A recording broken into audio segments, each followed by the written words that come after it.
Christ's Sacrifice Doesn't Expire by Jen Weaver. Blood makes me squeamish, says Jen Weaver. I can relate to. I don't like thinking about it. There's something uncomfortable about that cost. But here's what I can't get past. Jesus made that sacrifice once for all. Not repeated, not reinforced, not requiring touch-ups, renewals, or annual maintenance. That once was enough. Jesus entered the most holy place once.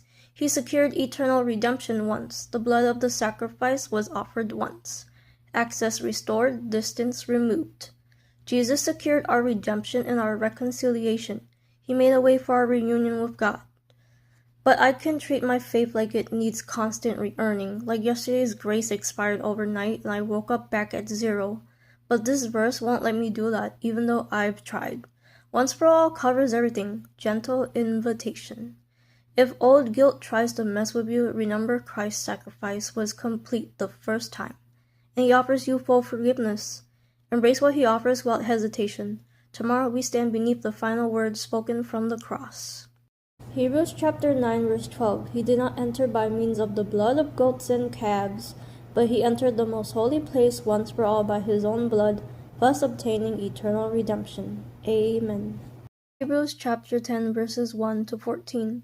The law is only a shadow of the good things that are coming, not the realities themselves.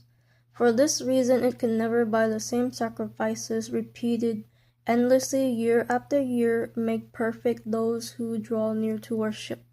Otherwise would they not have stopped being offered? For the worshippers would have been cleansed once for all, and would no longer have felt guilty for their sins. But those sacrifices are an annual reminder of sins.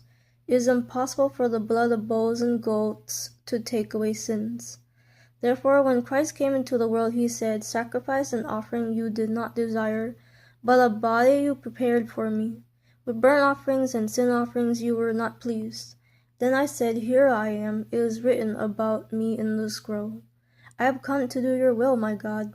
First He said, "Sacrifices and offerings, burnt offerings and sin offerings you did not desire, nor were you pleased with them, though they were offered in accordance with the law." Then He said, "Here I am, I have come to do your will." He sets aside the first to establish the second, and by that will we have been made holy through the sacrifice of the body of Jesus Christ once for all. Day after day every priest stands and performs his religious duties. Again and again he offers the same sacrifices, which can never take away sins. But when this priest had offered for all time one sacrifice for sins, he sat down at the right hand of God, and since that time he waits for his enemies to be made his footstool. For by one sacrifice He has made perfect forever those who are being made holy. Amen.